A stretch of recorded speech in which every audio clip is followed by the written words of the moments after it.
పిలుపు ఇవ్వంగానే గోవింద గోవింద అనగానే పిలిచి మారుమోగి మాట్లాడేటటువంటి గొప్ప భగవంతుడు, కలియుగ ప్రత్యక్ష దైవం నీకు కనపడలేదా సుబ్బారెడ్డి గారు? వయసు వచ్చింది, సిగ్గుండాలండి. 319 రూపాయలకి ఎలా వస్తుందండి? నువ్వు చిన్న కాకావాట్లకి వెళ్ళి టిఫిన్ చేస్తావా నువ్వు నీ ఫ్యామిలీ? ఆలోచించండి.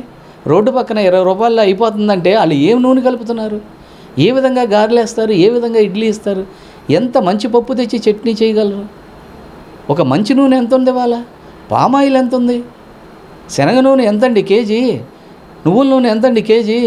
ఏ విధంగా నెయ్యి మీకు ఇస్తున్నారో ఆలోచన లేదండి? హిందూ సాంప్రదాయాన్ని గౌరవించాల్సిన బాధ్యత లేదండి? ఏంటండి ఈ పరిస్థితి? మా హిందూ పురాతన ధర్మాన్ని మేము కాపాడుకోవాలి, ముందు ప్రక్షాళన చేయాలి, చేసిన వాళ్ళ మీద ఈ విధంగా యాక్షన్ తీసుకోవాలని చెప్పి సిట్టింగ్ జడ్జీలతో, not only AP state judges also, కేంద్రంలో ఉన్నటువంటి మా అత్యున్నతమైన న్యాయస్థానం సుప్రీంకోర్టు రిటైర్డ్ జడ్జీలతో మీరు సిట్టింగ్ వేయండి. ఇదేంటండి ఈ సిట్ ఏంటి, స్టాండ్ ఏంటండి? చంద్రబాబు గారికి మీరు కూడా ఈ సిట్టు స్టాండ్ అంటే, ఈ సిట్టు స్టాండ్లు కూడా మీరు చెప్తేనేగా వినేది.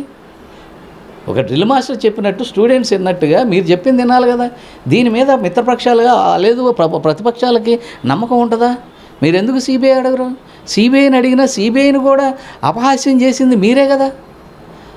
వస్తే కేసులు పెడతానన్నారు మీరు, నా రాష్ట్రంలోకే రావద్దన్నారు. నా రాష్ట్రంలో వచ్చినటువంటి, ఈ రాష్ట్రంలోనికి వచ్చినటువంటి ఇదే వివేకానంద రెడ్డి హత్య కేసులో సిబిఐ అధికారుల మీద కేసులు కట్టించిన చరిత్ర మీ రాజకీయ నాయకులు వీళ్ళే కదండి. గౌరవనీయులైన జగన్మోహన్ రెడ్డి గారే కదండి. ఆయన వాళ్ళ సచ్చీలుడంట, ఆయన ఔచిత్యం అంట, ఆయన న్యాయం అంట, పరమతాన్ని కూడా గౌరవించేటటువంటి నీతి కలిగిన ఇంట్లోనేమో బైబిల్ చదువుతాడంట, బయటకు వచ్చి సర్వమతాలను నువ్వు ఏమంత గౌరవించావు అనేది తెలుస్తుంది కదా. ఒక డాక్టర్ సుధాకర్ విషయంలో ఏమంత గౌరవించావు?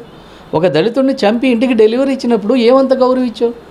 ఒక బీసీ విద్యార్థిని బాపట్లలో చంపినప్పుడు నువ్వేం గౌరవించావు?